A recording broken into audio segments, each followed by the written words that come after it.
Assalamualaikum warahmatullahi wabarakatuh. Perkenalkan, nama saya Agung Andrea Wijayanto, NPM 191602138, Program Studi Ilmu Pemerintahan.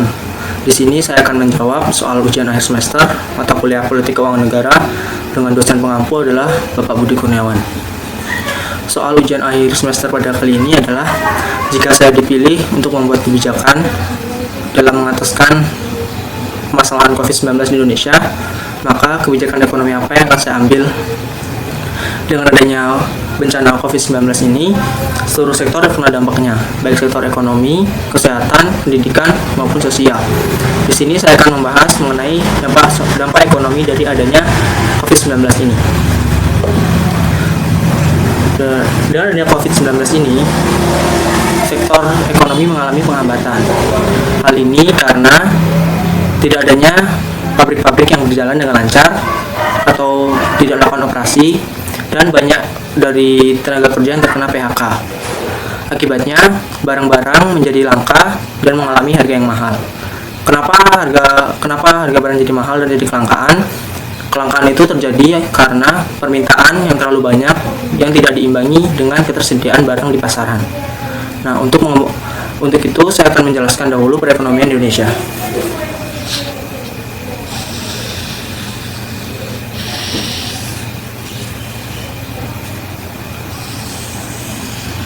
Ini adalah long aggregate supply, lalu ini ada short aggregate supply, dan ini adalah aggregate demand. Yang ini real GDP, ini price level. Nah, perekonomian Indonesia terletak pada titik ini, saya beri nama titik A.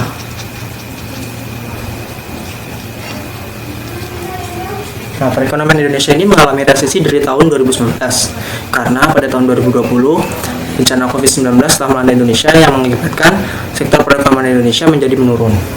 Nah, untuk mengembalikan titik A ini menjadi di titik equilibrium, maka kebijakan yang harus diambil adalah yang pertama adalah relaksasi pajak.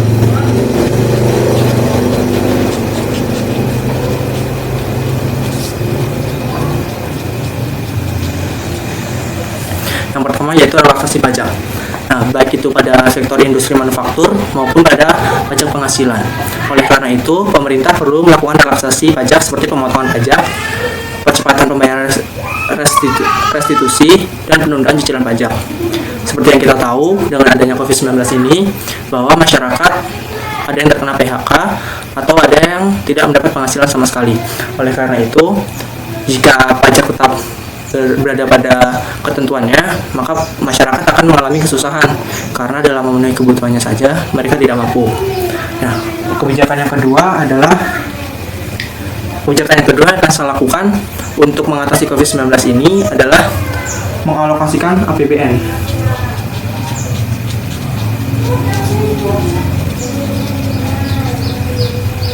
APBN yaitu anggaran pendapatan belanja negara. Nah, APBN ini bisa dialokasikan menjadi tiga ini. Yang pertama adalah untuk penanganan COVID itu sendiri.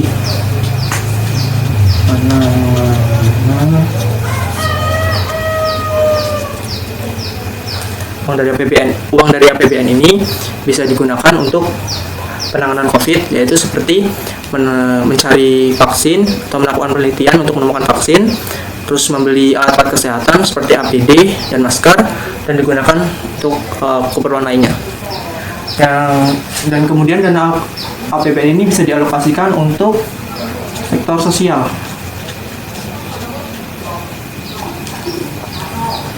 Kenapa di sektor sosial? Karena masyarakat juga terkena imbas dari adanya COVID-19 ini.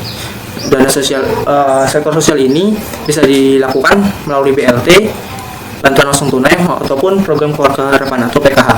Dengan adanya bantuan langsung tunai ini, masyarakat diharapkan mampu meneruskan kehidupannya dengan menggunakan biaya yang telah diberikan oleh pemerintah. Dengan seperti itu, maka pemerintah telah membantu masyarakat dalam memenuhi kebutuhannya. Yang ketiga, dana APBN ini dapat dialokasikan ke industri bagi UMKM.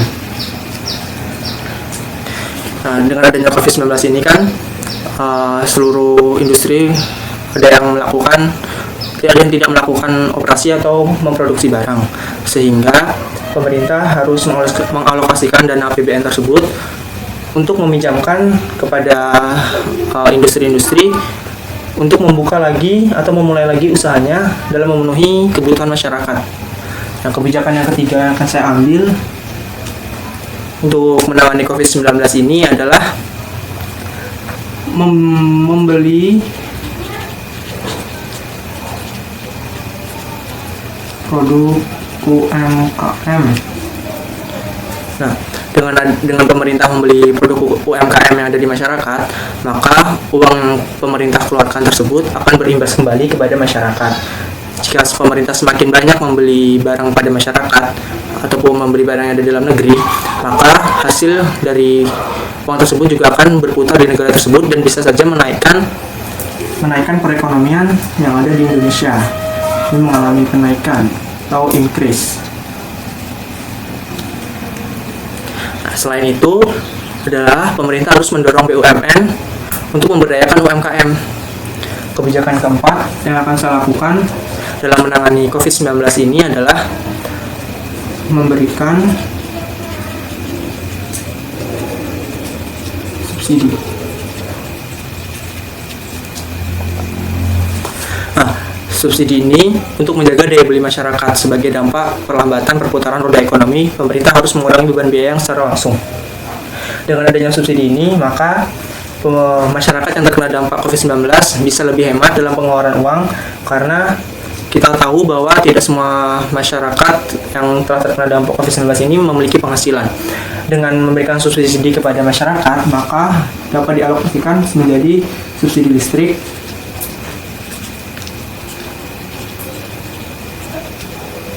atau sembako murah.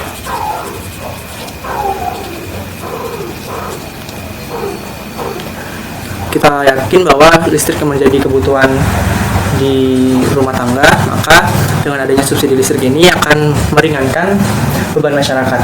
Nah, dan adanya sembako murah ini juga tentu akan memberikan kesenangan bagi masyarakat, karena dengan adanya COVID-19 ini sembako menjadi naik harganya dikarenakan distribusinya yang mengalami penghambatan. Kebijakan kelima yang akan saya ambil dalam menangani COVID-19 ini adalah dalam kebijakan moneter.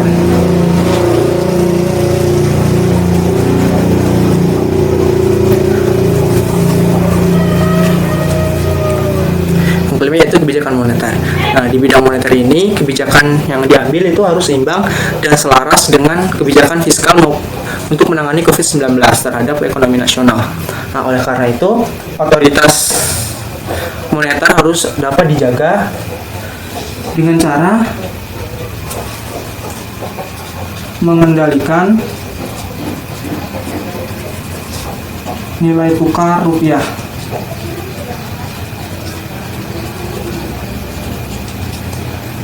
Nah, dengan adanya COVID-19 ini, kita telah mengetahui bahwa nilai tukar rupiah terhadap dolar nilainya semakin memprihatinkan.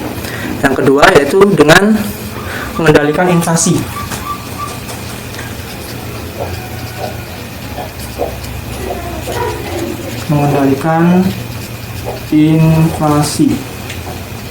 Dan yang ketiga dapat dilakukan dengan cara peminjaman dana.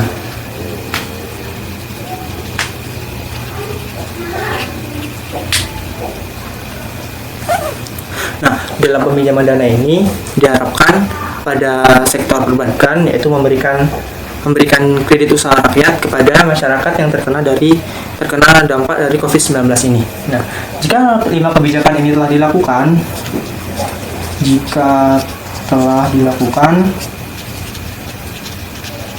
maka perekonomian Indonesia akan berada di titik equilibrium.